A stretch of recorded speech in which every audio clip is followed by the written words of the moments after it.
Hey, I ran out of recording space as I was kind of finishing up this thought, so let me just make sure I complete that thought.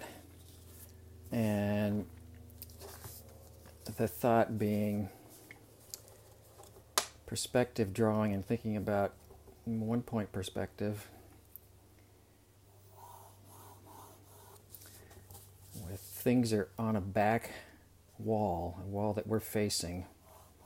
It's tricky to understand angles.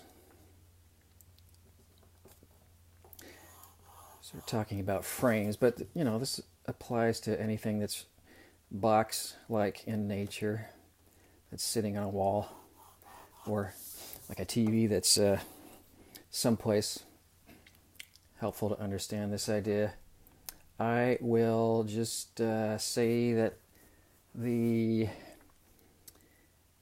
vanishing point is right there, which is a combination of the vertical line of sight and my horizontal line of sight. I will try to kind of replicate this quickly.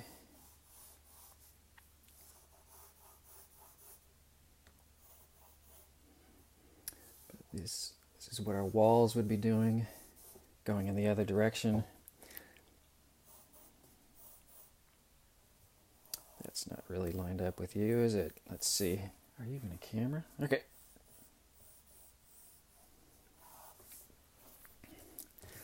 So the idea that if this is one point perspective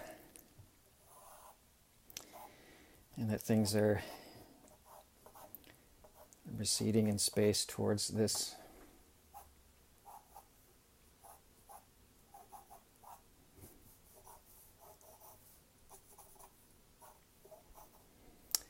in some sort of fashion like that, all these will be aiming towards that, whether that's things on the wall or floorboards or lights, etc., etc.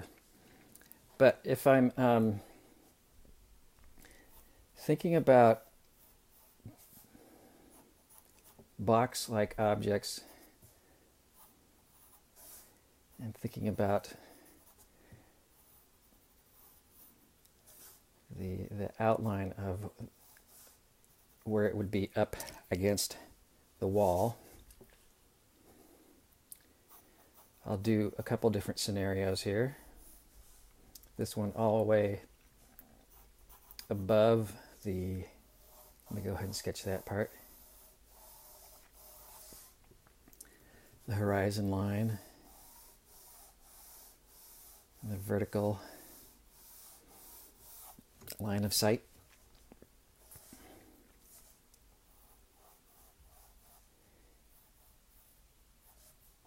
About the basic, I'm searching for a word. Footprint is the one I sort of keep reading or seeing. But having a footprint of something on a wall doesn't seem right to me. How would you get your foot up there? Anyways, outlining, I guess I'm just going to keep saying. But the point is that these represent, the outline of the edge against the wall, the side, the face of this shallow box structure that is up against this back wall that we're looking straight at. The side-to-side lines are going to be straight. The up and downs are going to be straight up and down. And it's confusing to me, as I was elaborating on, to sort of think about if this is a frame and I want to extrude it from the wall towards me, how to do that when really kind of all we've been doing is kind of doing things from that point to the vanishing point. And that represents lines going away from us. And for this scenario and all sorts of other scenarios, scenarios. Oh, something was dirty on there. You'll want to be thinking of this as in space as the point and the edge going from the wall towards us. So it still needs to be aiming with the vanishing point, but towards us will be a line, in this case, that's angled down. When things are below the horizon line and angling down, that is getting closer to us. These are obviously angling down and away. Up here would be kind of the inverse. They would be angling up when they're above the horizon line as they're coming towards us.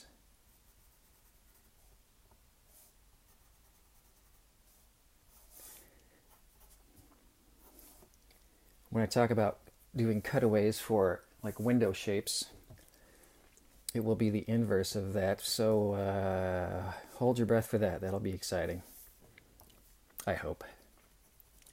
Similar way here, towards us, kind of angling up.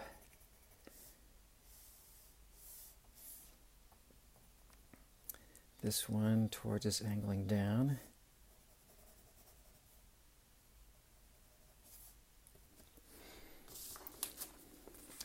So with those, I should be able to just sketch in, connect points here that seem, I'm not being real exact, but that's okay. Just trying to keep things vertical and horizontal and intersecting in a way that seems to make sense. So this is what the front face of this small, shallow box thing will be.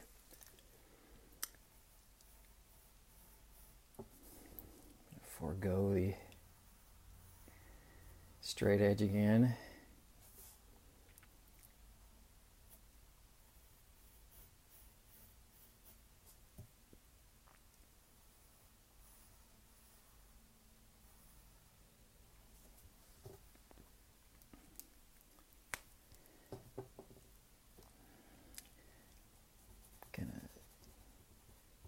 Erase back some of those lines that would not be seen.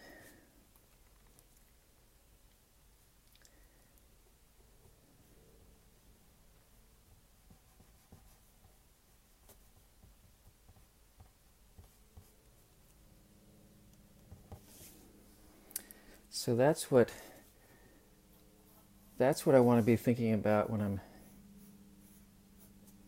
doing some sort of box shape thing that's in that sort of scenario on a back wall.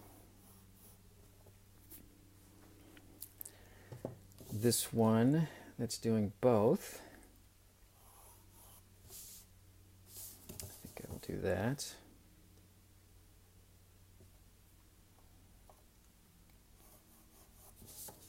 And that. And that. And last but not least, this. That was a this, not a that. Ooh, that's fun to do.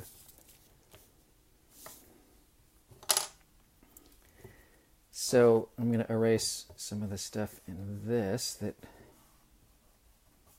we wouldn't see, which would be quite a bit.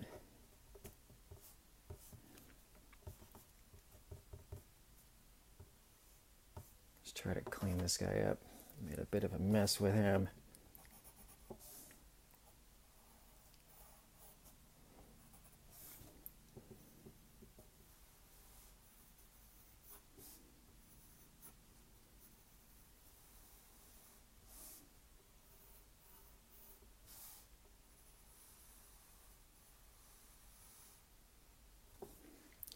But that would be the basic idea for something that's somewhat above, some of it above the horizon, some below. This, when it's all the way above, I'd see all the way above and to the right of the vertical, I would see a little bit of the left side and the bottom side.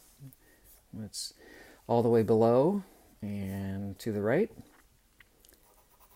I would see some of the left side and some of the top side.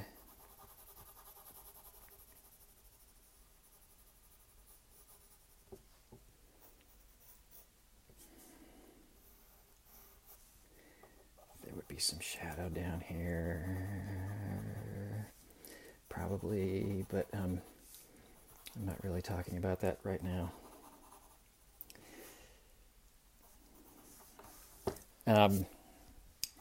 So check that out. It is confusing, like I say, and really helps just kind of do it over and over, and get a procedure if it helps, like I sort of did, of making sure that I make it clear sort of what my points are that I'm going to be using, and if they're aiming towards that or starting there and coming towards me, the viewer.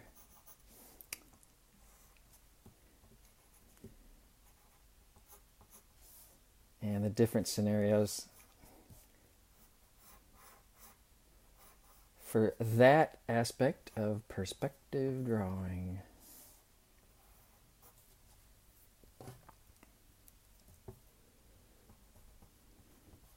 Actually, I'll finish this up. It's a nice little example too. So this is, as you see, the all the way below the horizon, but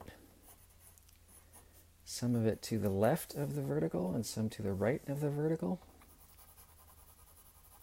So I would see that. And similarly, if something was all the way above the horizon, but some to the left and some to the right of the vertical. Again, this is where I really got to think. It's going from there, starting at these points, there, and aiming outward, away from this. Not to be confused with towards. And all those lines will sort of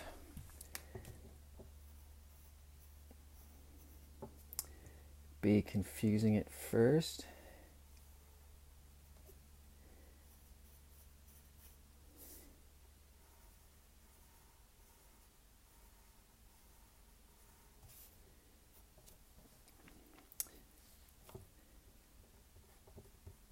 But thinking it through and being patient, slowing down the video, watch, there's all sorts of other great resources on perspective drawing.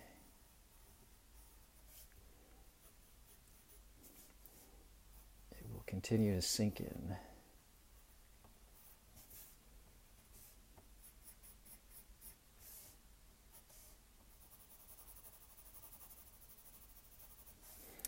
I suppose I should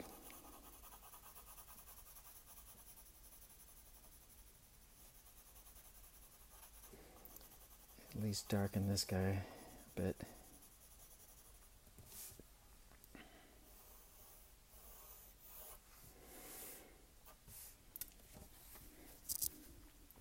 Hope that helps.